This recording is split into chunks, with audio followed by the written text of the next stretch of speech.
Okay, now call to order the City Council meeting of September 25th, 2023. The time is 7 p.m. Opening prayer. Thank you. All right, you can all stand up, please. Past weekend, I was made aware that Sam Bacon passed away. And just had a couple of notes put together here. Aside from being Fire Chief Bacon's father, he had a long history of service to the citizens of this community as a member of the North Canton Fire Department. Samuel Bacon Jr. started in December of 1972 as a volunteer firefighter and became the fire prevention chief in March of 1980. In 1995, he was the recipient of the Richard Cross Memorial Award for his service, dedication, and leadership towards fire prevention and arson. His service to our community continued until his retirement in 2008, and I've even heard that he served a little bit on the ZBOA. So on behalf of all of us here tonight, I'd like to offer our condolences to the entire Bacon family. Just kind of thinking of how to properly honor Sam, something kept coming up, and this is originally published in a book called A Celebration of Poets in 1958. This is the Fireman's Prayer. When I am called to duty, God, whenever flames may rage, give me the strength to save some life, whatever be its age. Help me to embrace a little child before it's too late, or some older person from the horror of that fate. Enable me to be alert and hear the weakest shout, and quickly and efficiently to put the fire out. I want to fill my calling and give it the best in me to guard my neighbor and protect his property.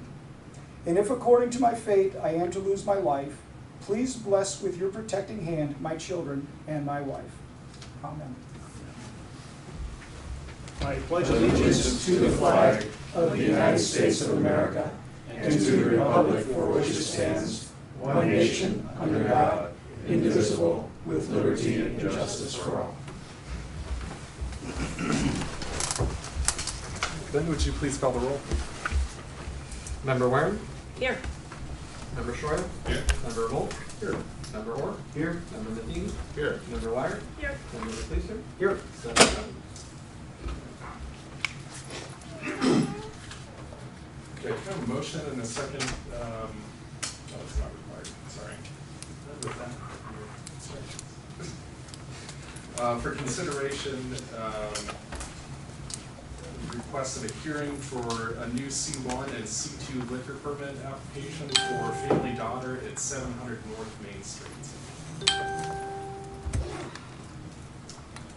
So we're going to motion and second to not request hearing, so this bypasses. So the motion is made by Mr. Police, yes, sir, to not have Correct. the vote second. All in favor? Aye. Opposed? Motion carries. Okay. So we'll have public speaks. This will be legislative items only tonight. At this time, members of the public wishing to address City Council may do so. Each speaker will be given 5 minutes. Comments shall be limited to legislative items appearing on tonight's agenda only. The rules for speaking and the speaker's time limit will appear on both screens. This will serve as the only warning for anyone in attendance, and any violation of the rules will result in ejection from the premises. Anyone wishing to address council tonight on legislative items only may address stand at the podium.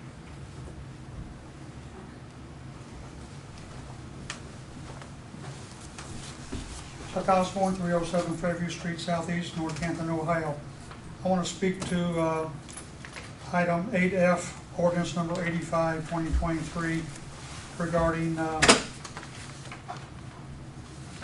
yard care providers.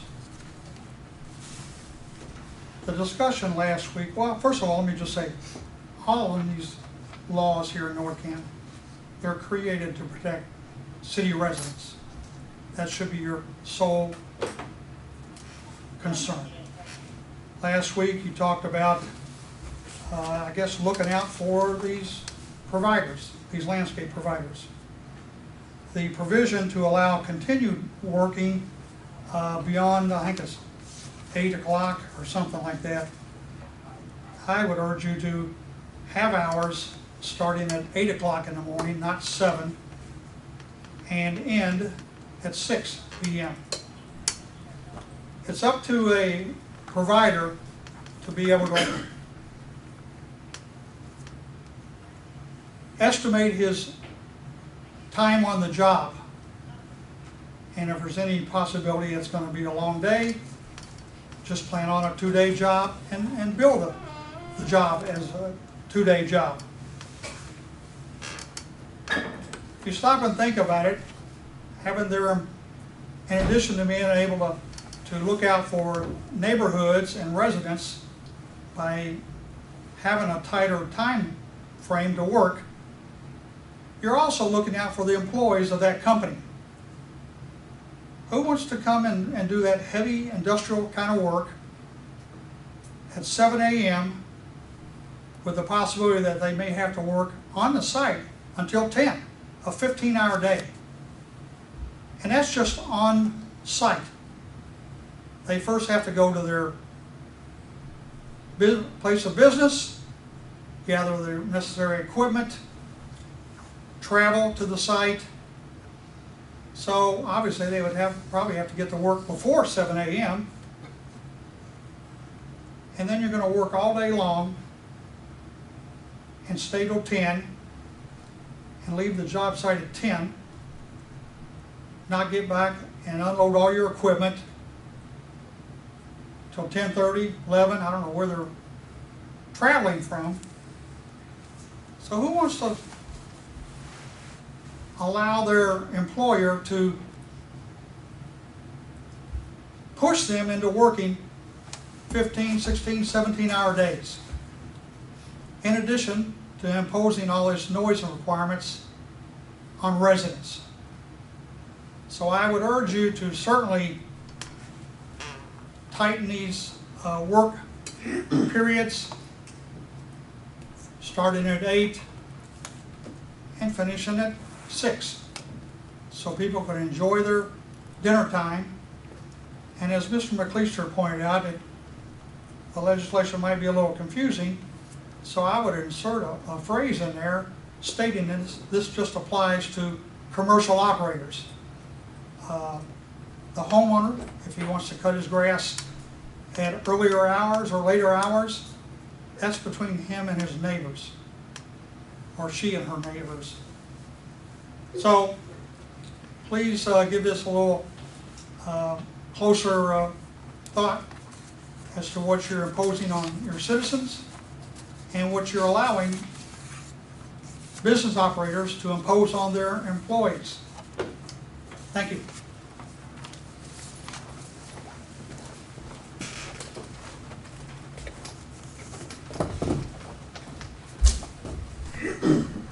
Brad Davis, 1678 Meadow Lane Drive, Southeast. Good evening, Mayor, Administrative, City Council. I would like to talk about the proposed new fees for permits, 83-2023. The way I read this, if I decide to demolish my single-car garage, it's going to cost me $500 to start with for a demolition permit. And it's going to cost me again to get a new building permit, plus 15 cents a square foot for that new building permit. I'm going to be in $700 before I put a nail in the ground. So I believe raising the demolition fee to $500 is excessive. The original fee of $1.50 should cover the administration fee. I will still have to pay for a new building permit. Oh, and don't forget the BBS fee if it's a residential, which is 1% on top of the total. In reference for the fees for applications to come to the ZBOA meetings going from $75 to $200, I believe that's a little excessive also. In the past 3 years, the zoning board has met 13 times, 6 times in 2021, 4 times in 2022, and at the present, counting tomorrow night, it'll be 3 times in 2023. So 13 times in 3 years doesn't seem to abuse the problem here. And I would like to close with a question on the new fees form. What is a voluntary property code inspection that costs $200? Thank you very much. Thank you. Maybe somebody at the end of the meeting can tell me that.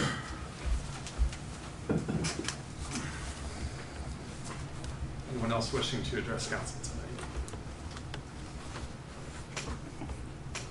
Final call. Okay, moving on to old business. Ben, would you please read the title of ordinance 70-2023? An ordinance amending Chapter 703, Registration of Rental Units of the Codified Ordinances of the City of North Canton to expand registration requirements to all rental units in the city regardless of building size. Okay, community economic development, President Sherman. what's that? You need to step out. Oh, I didn't get it right. All right, we have tonight the third and final reading of our ordinance, which requires the rental registration of apartment units with more than 8 units per building. Ben, when this was introduced in, I believe, August, indicated that we had 1,538 8 and below units registered. And we estimate that we will capture about 1,400. Ben is well underway. You may to prepare for that registration to begin toward year's end. Contrary to assertions made at the time we adopted the first piece of legislation, our review has indicated there are some significant issues within the rental community here in North Canton. I would remind listeners that a rental is a business. We regulate businesses. And our mission here is to ensure that those properties provide safe housing for the people who are tenants. I think there was some concern at the time of the initial piece of legislation that we weren't wrapping everyone in at that time, but this is the commitment to follow up that was made then, and so everybody will be in. In talking with Ben, we believe the registration process will go a little quicker this time because, frankly, we're going to have fewer structures. We're going to be looking at the big apartment complexes. And Ben has a scheme in mind on how to expedite that will be hopefully a little business friendly, a little more business friendly, or more business friendly for the owners. The only other thing I would point out, and this is for all of you who are going to be wrestling with these rental issues in the future, you've got about 2,900, an estimated 2,900 rental units in the community of approximately 6,500 housing units. That is not insignificant. And it is something that we need to monitor you will need to monitor very carefully as you move closer and closer to the 50% point. So, are there any questions or comments at this time? Mr. Matheny? I wonder what happens if somebody refuses to have their units inspected. Do they just pay a licensing fee every 6 months and re-up? Turn that over to the administration. For the most part, that's what happens. Is there any recourse after 3, 4, 5 times of re-upping to actually inspect a property to make sure it's safe? We talked about all the gas for the hot water tanks. Should we look at that maybe in the future? No, I mean, Okay. there are only certain sets of circumstances where we can get an administrative warrant to go in and look. You not complying with one doesn't give us the right to go into your property. Okay. So we don't have a recourse for that. It's expensive for that entity, but that's a cost of doing business. I would say, neatly summarize that. I think one of the things that we want to be careful about is that we do not overstep our constitutional bounds here. Absolutely. And have to be mindful of that. But, you know, there is nothing that would prevent the city from indicating which units have been inspected and which have not. Just as we publish a list of licensed contractors. These are units that have been inspected by the city. And so any potential tenant could conceivably look at a future page and then make a decision whether they want to do business with that landlord. We actually already do. If you go to our rental registration page, it's all the way to the bottom, there's a There you link to a search by address for, you know, is the unit I'm interested in renting registered? There you go. Thank you. Christina? Good. Jamie? No, I think this is great. I'm glad we're getting them all on. We're good? Mr. Work? Well, I got a couple things I want to ask. As I was talking to some constituents on Saturday, a lady rents her house and she feels there's black mold in the basement. She has mice, and she had to replace her furnace. She pays $1,800 a month. Can she call City Hall to ask, or she can't request a registration, or what is her rights? Well, she can certainly call and find out if her property has been registered and what. It hasn't been. Okay, and then we would start the process of providing notification to the property owner that they need to register, that we've identified this as a rental property, falls under the guidelines. And then it goes down the same path. Ultimately, it's the property owner who has the right to determine whether or not we can have access to the property. Okay. And then I voted no on this issue when it first came out because I thought it should have been all of them. So thank you, Ben, for moving quickly on this. I appreciate it. Well, I think it illustrates the administration came to us with this proposal. They wanted to make sure that we would walk before we ran. They wanted an opportunity not to be overwhelmed, but to work the kinks out. We had, I think, some issues, some challenges as the thing got stood up. Ben did a terrific job massaging the process to make it truly user-friendly. And we should also note that, I mean, we're still, to your point, John, we're still collecting property owners who aren't registered. And they're trickling in. We got a lot, we got 1,500 of them, but bottom line is, there's still some that are out there.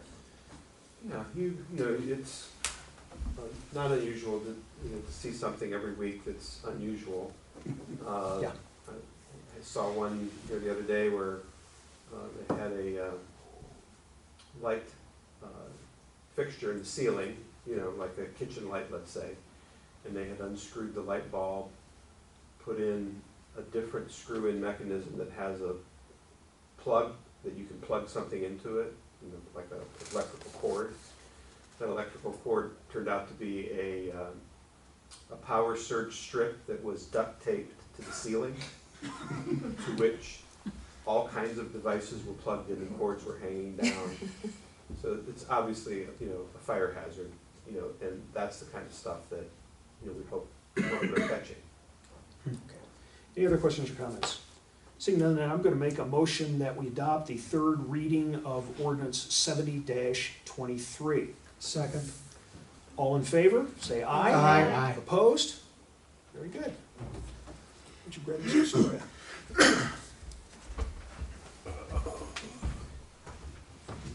Patrick, did you get a picture of what was hanging from the ceiling? We did have a picture of it. I need to know what appliances Oh, what? can hang from the ceiling. Toaster. Did you miss me? No. Okay. Ben, would you please read the title of ordinance 76-2023? An ordinance amending Chapter 155 Personnel Regulations, specifically subsection 155.04F, Full-Time Schedule of Compensation, Item Administrative Specialist of the Codified Ordinances of the City of North Canton to reclassify the Administrative Specialist position from hourly to salary in accordance with Federal Fair Labor Standards Act provisions. All right, David. Okay, so third reading, this is simply moving from that hourly rate to a salary non-exempt position. Exempt position, excuse me, I got that backwards. And it is not changing the compensation of individuals in that position, it's just merely a change. Any questions, thoughts, comments, concerns? I didn't think there would be, it's pretty simple. Nothing new. I'll make a motion to adopt the third reading of ordinance 76, 2023. Second? All in favor? Aye. Opposed? Motion carries. All right, Ben, would you please read the title of ordinance 61-2023? An ordinance amending the zoning map of the City of North Canton to reclassify 1434 Pittsburgh Avenue Northwest, Stark County parcel number 9208870 in the City of North Canton in accordance with the amendment procedure set forth in Chapter 1182 of the Planning and Zoning Code from residential single-family small lot R50 to residential multifamily A, RMFA. Okay, Daryl. As we discussed in our public hearing, we have the property owner has requested this zone change. It was approved by the Planning Commission. And now we're here to give it the first reading. Again, changing this particular property from R50 to RMFA at the property owner's request. Without Make a motion we opposition. adopt.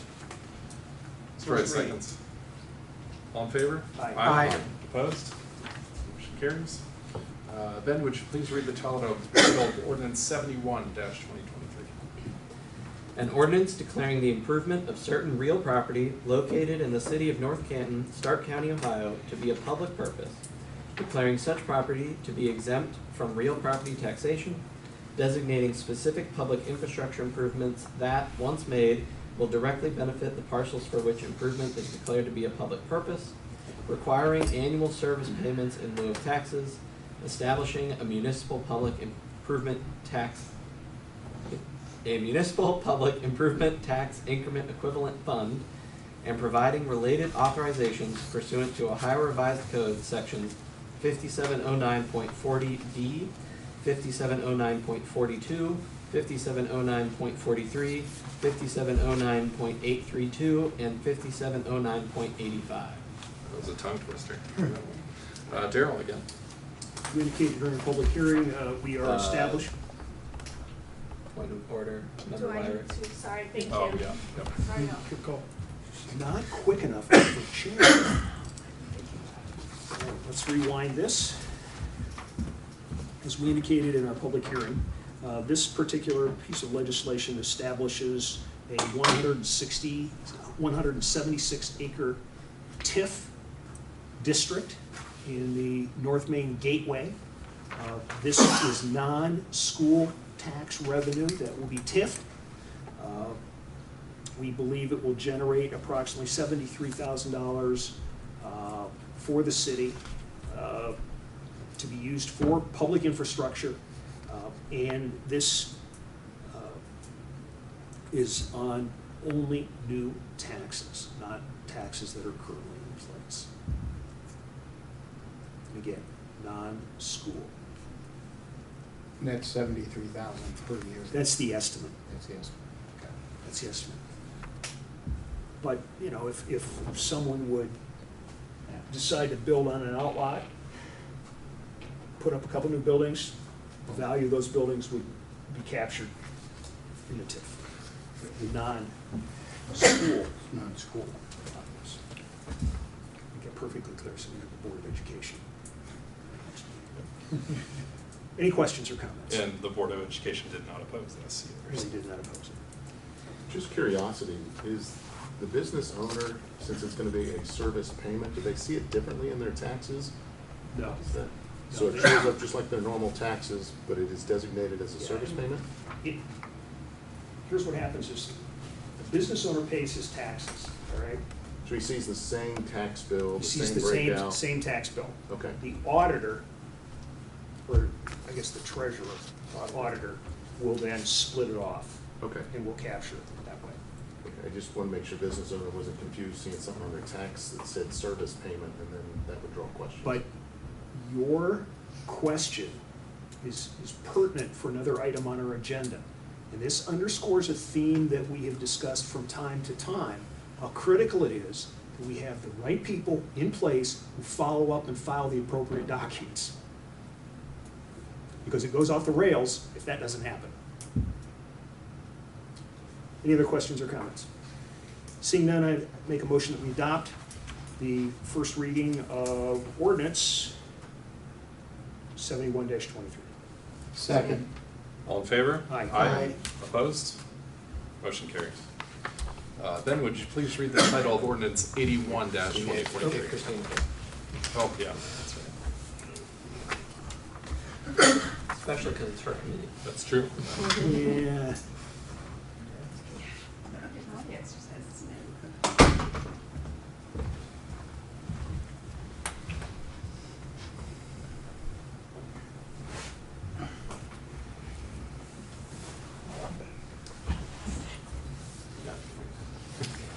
An ordinance amending Chapter 959 Rental Rates and Policies of the Codified Ordinances of the City of North Canton to clarify regulations and repeal outdated policies. Parks and Rec, Christina? This is basically just some cleanup work. We talked about it in committee, pulling things out of law that should have never been law. Anyone have any questions? Patrick, anything to add? All right, move that we adopt the first reading of ordinance 81-2023. Both seconds? All in favor? Aye. Opposed? Motion carries. Ben, would you please read the title of resolution 82-2023? A resolution stating the municipal services that will be provided to three parcels owned by Walsh University and described as follows. Located at 1903 Filzer Street Northwest, North Canton, Ohio 44720, containing .45 acres and being further identified as parcel number 5280443, and 1915 Filzer Street Northwest, North Canton, Ohio 44720, reading too fast, containing .45 acres and being further identified as parcel number 5209461, and 1939 Filzer Street Northwest, North Canton, Ohio 44720, containing .354 acres and being further identified as parcel number 5207611, totaling approximately 1.25 acres of land, being part of the northeast quarter of Section 16, Township 11 North, Plain Township, Range 8 West, Stark County, Ohio, in the event said territory is annexed to the City of North Canton, and declaring the same to be an emergency. Okay, Daryl? This was an issue that's been identified as he has reviewed much of our previous legislation. As part of an annexation, we're just bringing in a piece of parcel that apparently documents were not filed properly. And so we are repeating the process, and part of that legal process requires that we adopt a resolution describing the municipal services that we're going to provide, which is what we're doing. Are there any questions or comments? What municipal services, would there be a police, fire, got it. EMS, water? Everything else that a person in the city receives.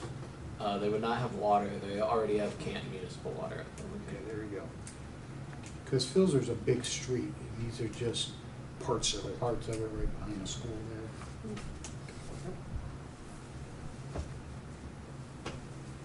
Any other questions? Is this where you're gonna provide the color that you were alluding to earlier? Yeah, this is astonishing that this paperwork never got filed. Ben caught it. And again, I think it underscores kind of a theme that we have discussed over the many months. We can run this place like a discount store, or we can hire competent, diligent people to manage our affairs. This is an example where this should have never fallen through the cracks. When was this supposed to be filed? 2017. 2017. So, It's frustrating. very.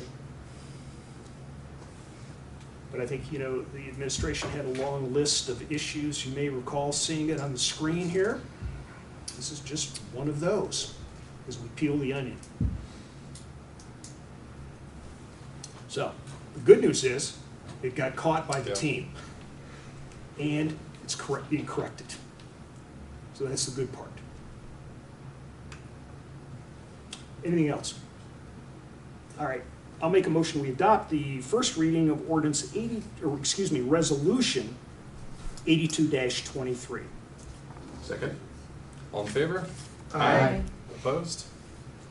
Motion carries. Can I have a motion and a second to suspend the rules of council requiring 3 readings? Revolt will move. Second. All in favor? Aye. Opposed? Motion carries. And can I have a motion and a second to adopt resolution 82-2023 under suspension of the rules? Revolt moves. Second. All in favor? Aye. Opposed? Motion carries. Ben, would you please read the title of ordinance 83-2023? An ordinance adjusting rates and fees for building and zoning permits and associated plan reviews in the city of North Canton. Jeremy's turn again. It is. We've discussed this. We've heard some comment. This is the first reading this evening. The administration would like to weigh in at this time. Yes, thank you. So it was discussed at the committee last week to kind of look at a couple things, and I had an opportunity to get together with my team and review 2 of the items specifically in the list, and then there's a third that came up during public speech tonight that I will address. But first of all, as it relates to Planning Commission and ZBA, to the larger extent the demolition contracts, I'd like to make sure that we're setting the script here correctly. So as it relates to planning and zoning, or really any of this stuff, the question is, who is going to pay for the services? Who's going to pay for it? Somebody has to pay for it. Whatever the permit is. Now we have in the past taken the approach here of not doing anything in a timely manner. In this case, these rates haven't been adjusted since 2010, 11, so 12 years. That does make it seem like in some instances a hike on a demo permit could be seen a lot, and I'll go into a little bit more detail on that. But there are costs involved. So just as it relates to the ZBOA, $75 doesn't sound like a lot, I know that, but you have to look at it from the perspective of what we're trying to do here, is that, the users who are going to use it should have to pay what the rate is. Otherwise, it's subsidized by the general fund. So for the lovely lady that's the court reporter, $75 isn't going to cover their costs. It costs more than that. And if we have to do a public hearing, it's $80 an hour. The administrative staff that's involved for these things, as we go through this, 75 just isn't getting it done. So we looked at it, priced out what it is, the people that are involved, and $200 is where we came out. Many other communities, far more than that. But we're not pricing it based on what is charged in Maslin or in Canton, $350, or in other places. It's what is our cost. So we're not here trying to make money, but I'm not trying to lose it for you either. So we're just trying to cover the costs that are associated with it. As far as breaking it out, the question was asked, can a resident have a cheaper rate than a commercial business? Now we're going to get into an equal protection clause issue, because the same issue that's discussed for a commercial enterprise in the Planning Commission would be the same issue that someone that would, on a residential side could inquire. There's a fly, I'm sorry. And the fees have to be the same structure. Can't be 100 for a resident to do something with the same that a commercial enterprise would do for $200. So it's the same fee, whatever that fee would need to be set as. As far as residential properties, ever making it to the Planning Commission, it doesn't happen. What are the types of things that could go there? Well, somebody wants to rezone their property. That could go to the Planning Commission from GBA to RMF2, as we just did earlier tonight. If somebody made that petition request to do that, there's a cost associated with that. They're going to try to run a business out of their location that they presently don't have. That's a cost of doing business to them to get there. It's a business enterprise. So on the planning side, it's pretty much all commercial that is making the application. On the ZBOA, you do get differences between residential and commercial as far as the applications. In the last year, there have been 3 residential requests that relate to fences and fencing that have made it to ZBA. That seems to be the most popular. But again, if you're going to ZBOA to seek a variance, as tomorrow night we have a variance, a individual was wanting to build a shed, sought a variance to put it at a certain location on their property, now has decided against that and wants to do something different location, different structure. It's $75. It's going to cost us more than that. So who pays for that? I think what I've tried to do here in my tenure, as limited as it is to try to set it up that you all understand what the cost is of running government. And that the idea is that things should, the users, should pay for the services that they're using. Our first one that we did was, just digress again, but for the mayor's court. We were in the red on the mayor's court. You give out a ticket, and then it costs you more to process that ticket. You lose money. Where'd the money come from to pay for it? Magistrate, clerks, police officers, overtime, supplies, materials, everything comes from the general fund. So we said, hey, there's a more sensible way to do this. The municipal court will handle it. They do a better job, more efficient, and we'll let them do it, and it doesn't cost us anything. 0. And we get a piece of that revenue back for every ticket that's sent down there. Okay, we did it with the water rates. Didn't properly size them, deal with that over the years. And as we get into next year, the administration is going to bring back a revised asset management plan for council to consider, because things have changed drastically since we last did this 2 years ago, 3 years ago. 3 years ago. Got a whole pandemic, inflation, supply chain, costs are out the roof. That's a federal mandate, isn't it? Yeah. And we have another federal mandate with the lead copper that's going to cost every community a fortune to deal with. So these things have to be, your administration should bring these things to you. And as it relates to planning and zoning, what I'm telling you is that in reviewing it again, I'm comfortable with the structure. That's what it costs us to do it. It's policy process, people pay for it. You, 7 plus the mayor, set the policy. I'm telling you that this is the process we go through in notifying. I'm sorry. No, go ahead, I'm finish it. still No, babbling, I know. I just had a question. Okay. Is it on that one, or I was going to pitch the demolition for you? But Well, I guess it kind of goes to that. So when you say the rates have to be the same, so we have commercial rates and residential rates for water. So, why couldn't they be the same? And I guess it does go to demolition, because I'm picturing a major building that's has been demolished versus somebody's little side, structure. And even in North Canton, there are structures that just have the roof and the 4 poles. Would that be required for a demolition? And is that 500? Because I would think, that would be a deterrent. And so we're trying to get some of those things demolished. But if they can't even hit the beginning, fees. okay, so help me remember if I So it was the water, so we do have different rates for I water. want to address that first. So, the case with commercial use on the water versus residential use, it's a whole different setup for how the volume that is being used. And so commercial rates are different than the residential rates, but every residential rate is the same rate if you're inside the city. So we're not differentiating. In this case, you're using a product, and on the commercial side, you're using more of it. Yes, could Okay, be. but on this thing with the applications, these are just pieces of paper that are being pushed. And so you're pushing a piece of paper for commercial enterprises, you're pushing a piece of paper for residential. Same processes are being followed on both.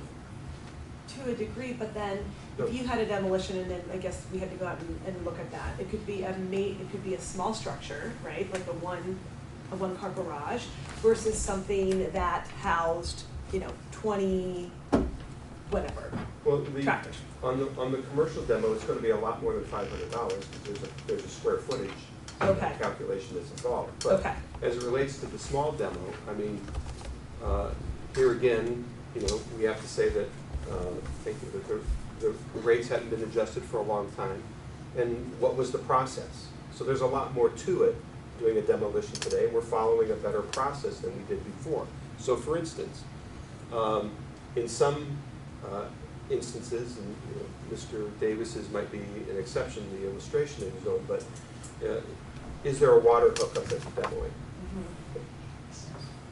We'll get to those. But is there a water hookup? Because somewhere in that demolition, there's a water meter that we would like to retrieve the water meter so that it can be reused, right? So where do you disconnect the water from? Is it at the curb box? Or are we disconnecting at the main? Who's paying for that? Who's overseeing that? So, for instance, if you take the property that was down in John's ward at, I think it's 1515 South Main. So there was a house on the corner of Everhard and South Main on the southwest corner. Okay. You could hardly see it from the street. But it was an abandoned house, and it was a demo, and it was eventually demoed. But if if we didn't have a procedure in place, we wouldn't have been able to reclaim the meter. And the next question we ask them is, well, is it your intent to rebuild something there? Because if it's not your intent to rebuild something there, I don't want to leave a curb box. You have to demo it back to the main. So that's involving what, then if you're demoing back to the main, it's generally going to involve a road opening. Somebody's going to have to open the road, demo it at the main, and then patch the road, fix it back to the standard. Now we're involving engineering. Other utilities, gas utilities, electric utilities for demolition, somebody has to make sure that the utilities are disconnected and certify that before the demolition starts. That's going to be on our people. In some of these that we've done, we've had to have an asbestos survey performed beforehand so that we make sure that there isn't any environmental issues going on with particles in the air. These are just a couple off the top of my head, but what we've developed is a process through OpenGov that Ben is instrumental in creating that provides for an online application process, and it takes it through these various steps. It notifies every other department head, superintendent at each level, where are we with this? We've got the water treatment plant with backflow devices when we're disconnecting from a commercial tear down, stuff like that. So it gets to be, it's a lot more if it's done right, but if you don't want to do it right, and you just do it, well, then there's a lot of risks with running that. So I don't think that it's out of line in the case of, tearing down a shed, a one-car garage, if you will, as Ms. Warren used, and you're going to build another one-car garage. The cost of $500 or $600, or whatever it turns out to be, as a percentage of what the total cost is to rebuild that, I don't think that's too much to ask, and to make sure that it's done right to protect everybody with all the properties around. So it's my recommendation to council, for what it's worth, is that we try to keep our costs tied to what our charges tied to what our costs are, and that we not subsidize. This is not a money-making operation. It's based on, this is what the people that are involved in the processes that we've set up, that you think these are the right charges? Some went down, some went up.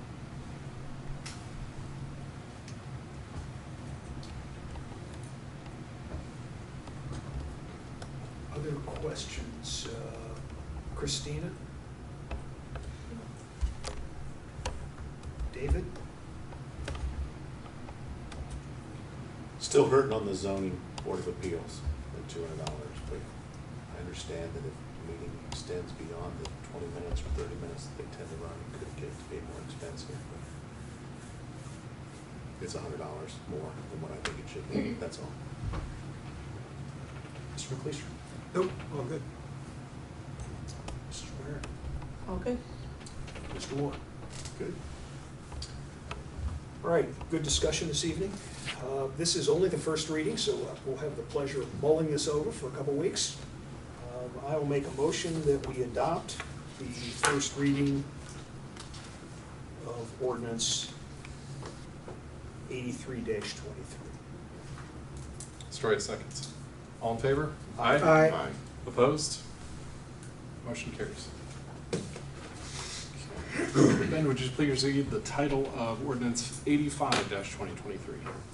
An ordinance establishing chapter 711 yard care providers of the codified ordinances of the city of North Canton in order to regulate the provision of landscaping services. Okay, John. Okay, how it's written, from 7 o'clock in the morning till 8 o'clock?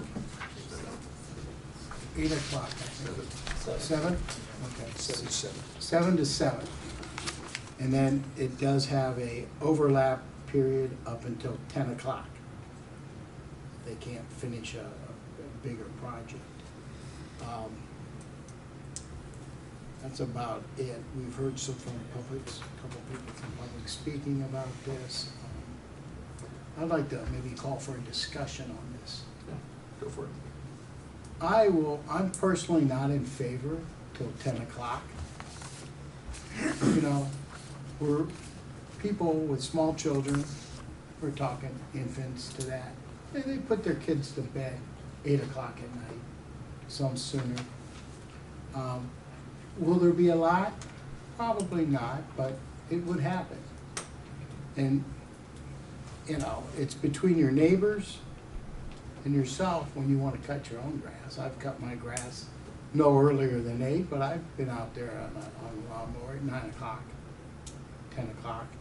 But, and I stopped doing that because I had 2 neighbors complain, so I kept it till about 7. But I would like it to just be 7 to 7. And, you know, it's up to them to bid the job right.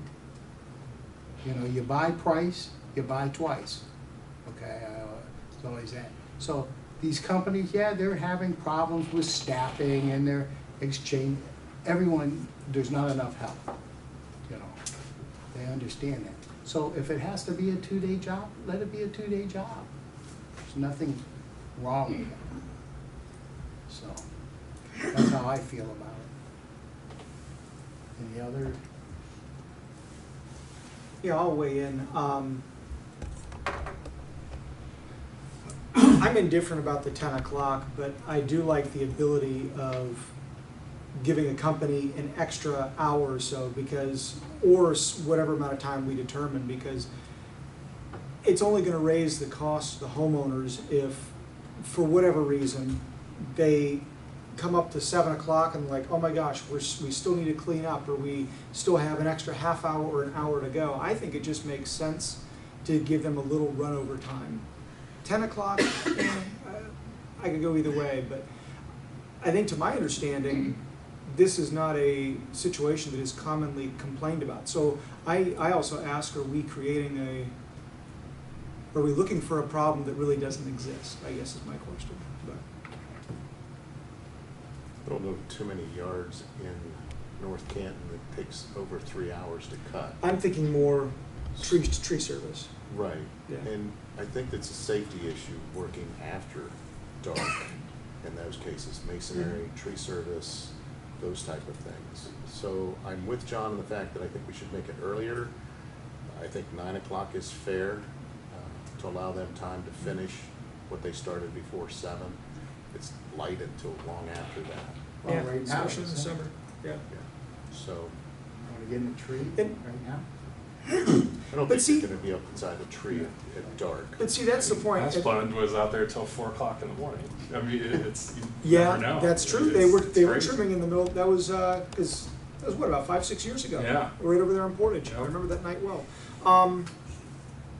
I don't know that they'd necessarily be using chainsaws and chippers. I guess I envision they're winding down their day, they're sweeping up the street, they're cleaning things up, they're putting their tools back in the truck.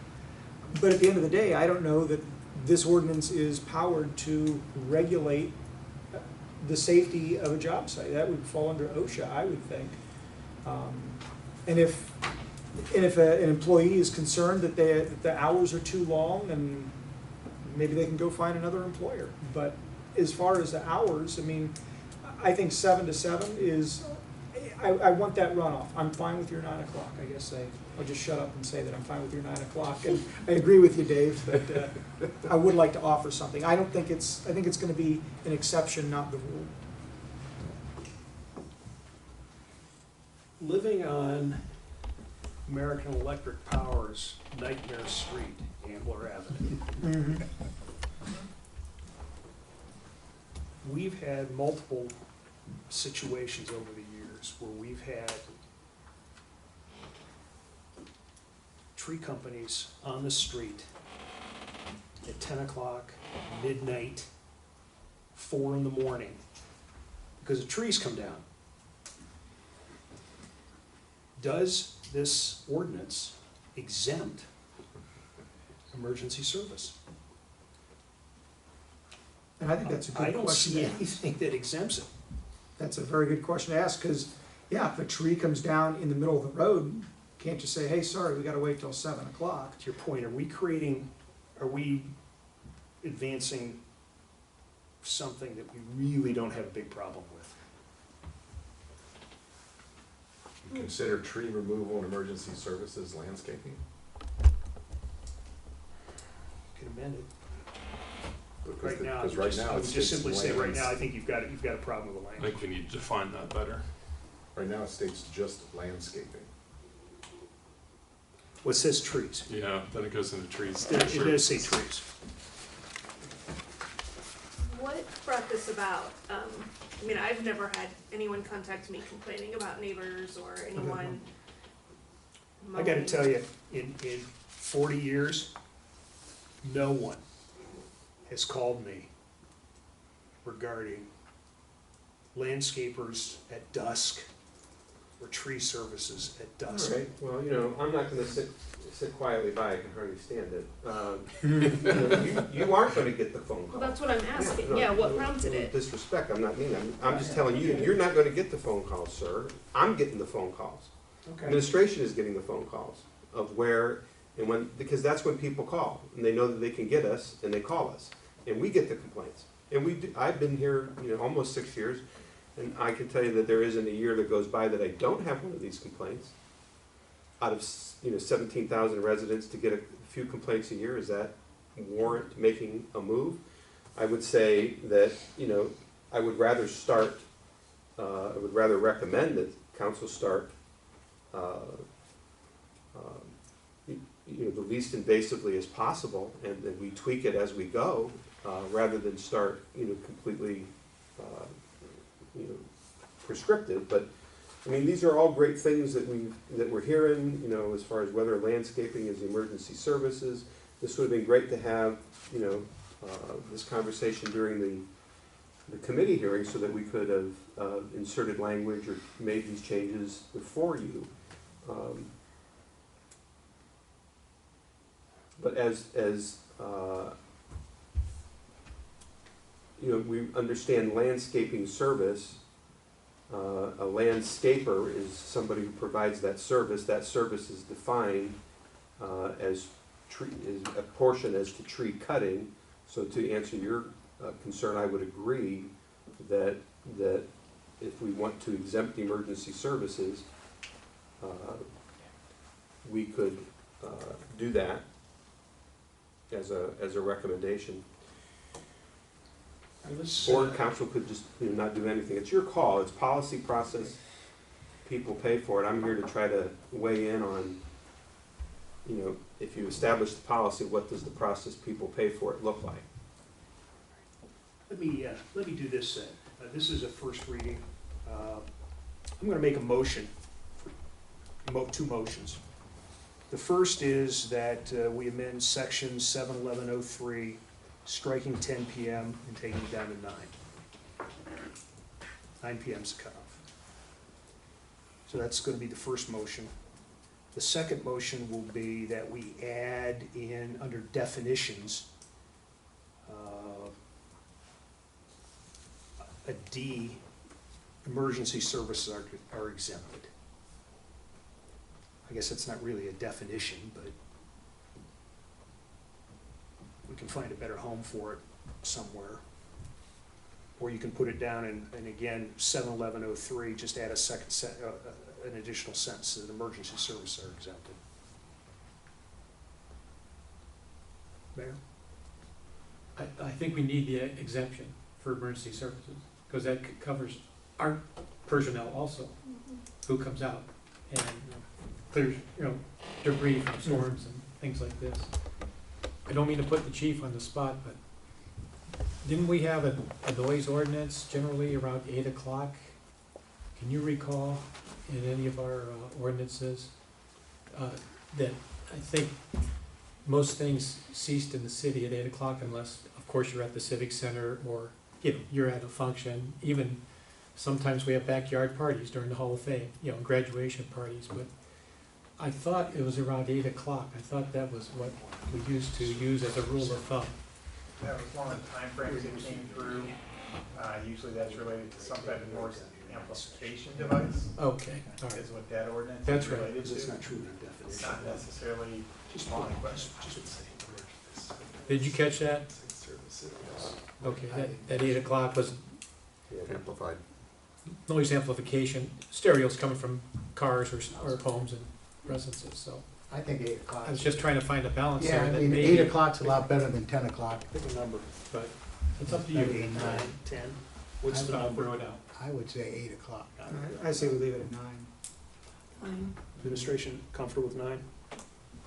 All right, I'm gonna make a motion that we amend. Let me just say one thing. So are we using the term emergency services or an emergency service? For example, I would recommend that you just make a motion to instruct me to have legal draft something. that would be great. Yeah. All right, Well, let's- here's my concern. My concern is, let's say a tree falls on a house All right, and it needs to be cleared out before a storm or something like that. all right, let's do this then. If this meets with the clerk's approval, and the rest of the council, let's adopt the first reading with the instruction that this will be redrafted That's good. for the second reading and amended at that time. Story of seconds. We'll re-amend it. All in Okay, so I favor? make a motion we adopt the first reading of this ordinance. Story of seconds. All in favor? Aye. Opposed? Nay. And clerk asked for a motion, I make a motion that this be Wait, returned. hold on. President Troy needs to call the results of the vote first. I said motion carries. 6-1. Just note for the record that one abstained and one Okay. voted no. Motion carries 6-1. 5-1. 5-1, sorry.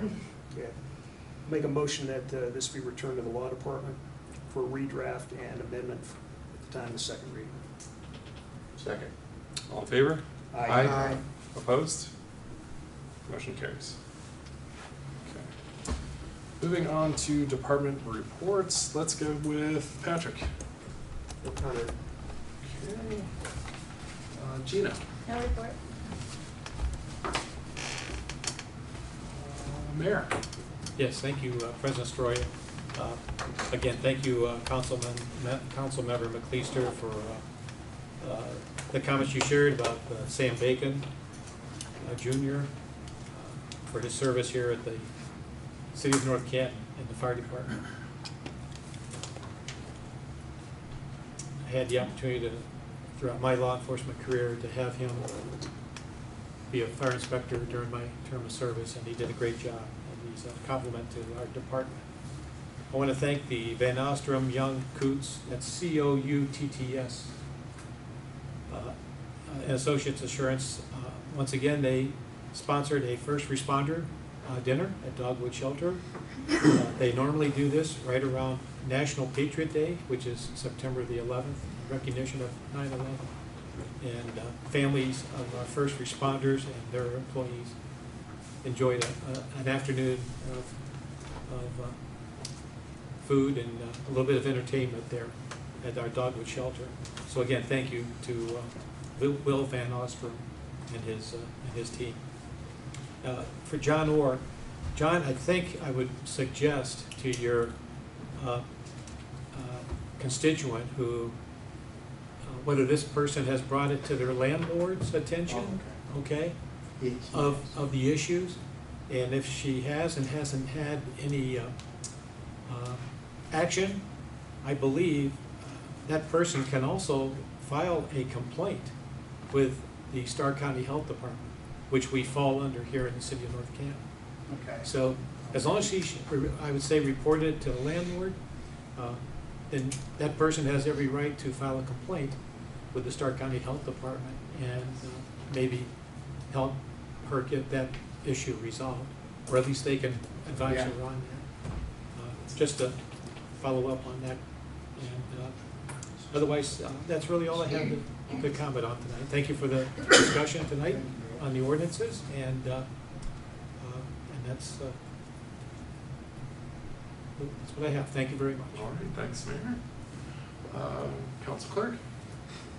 I'd like to just briefly touch on the meetings calendar we'll talk about earlier.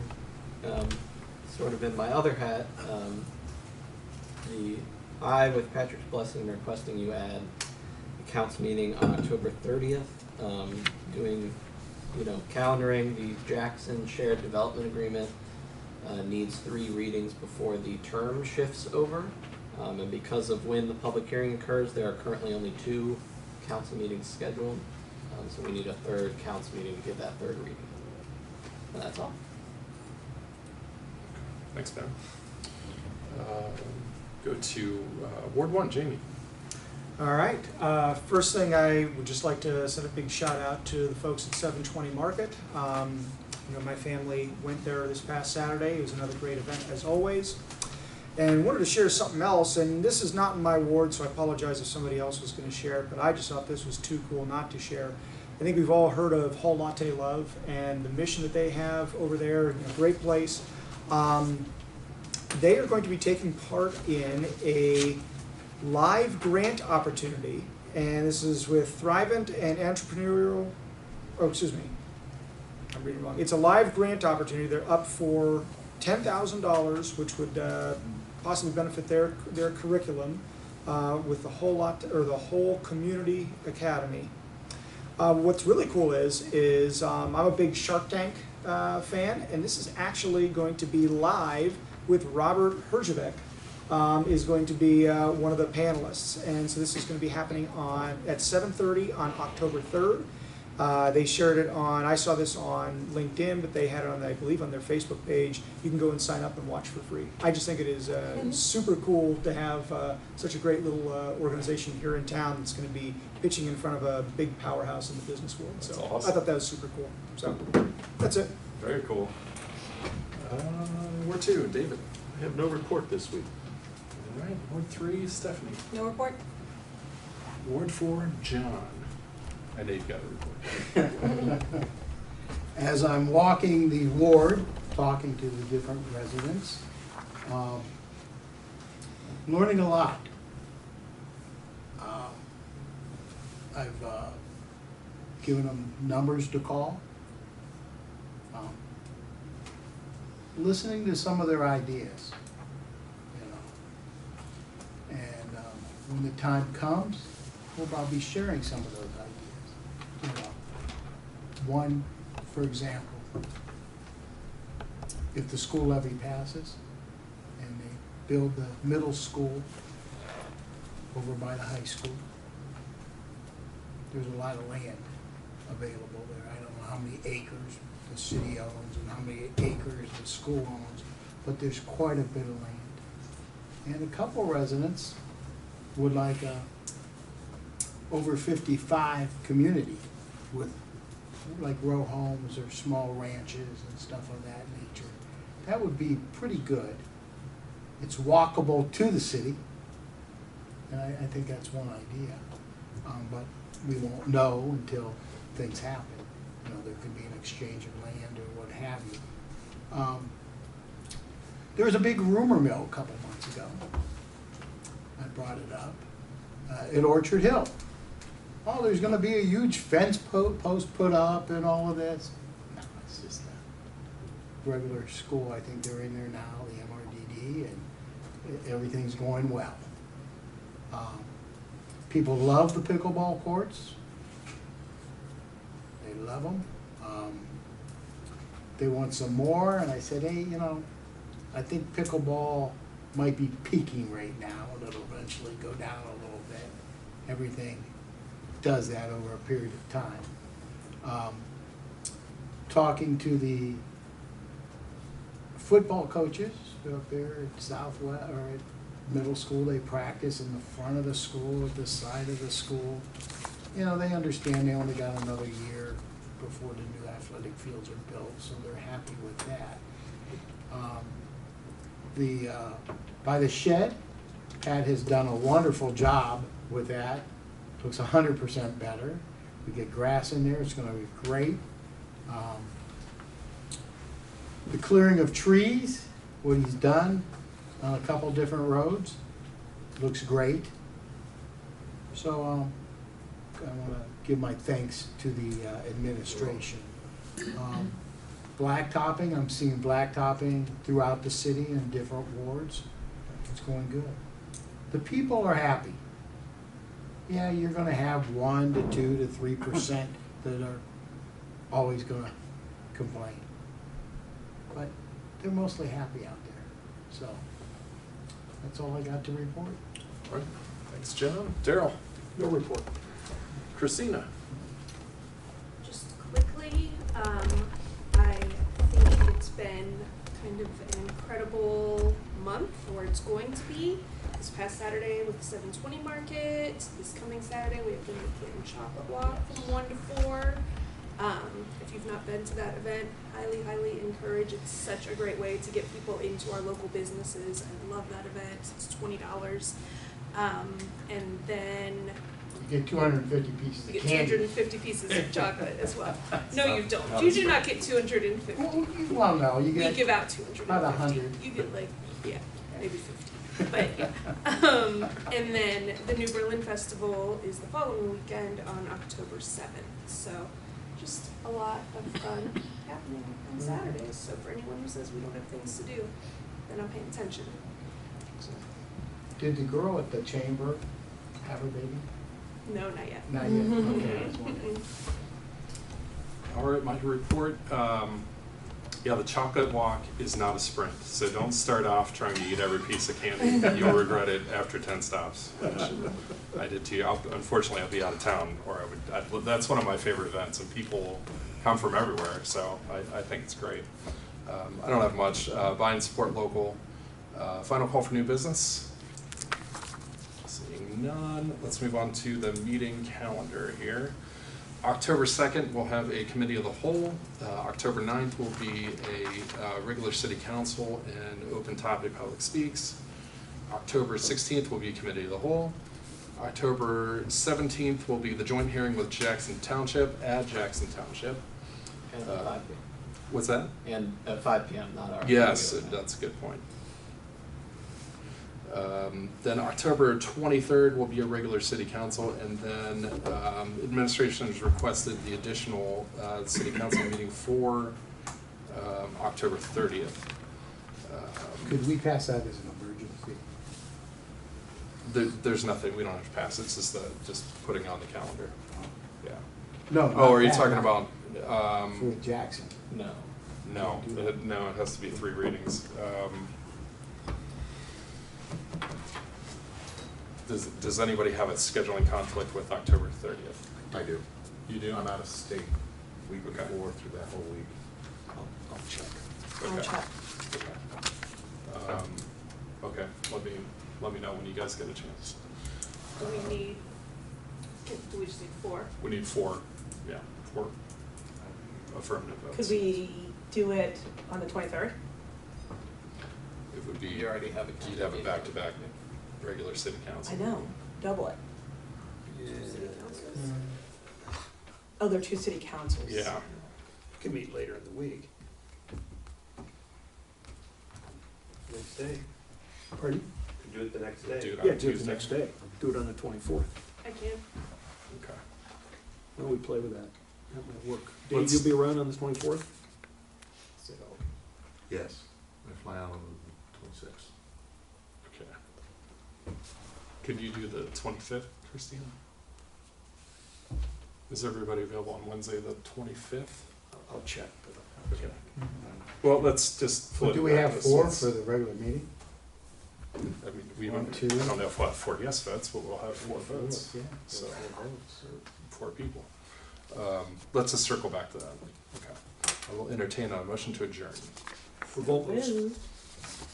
Second? All in favor? Aye. Opposed? Adjourned. Is that the motion?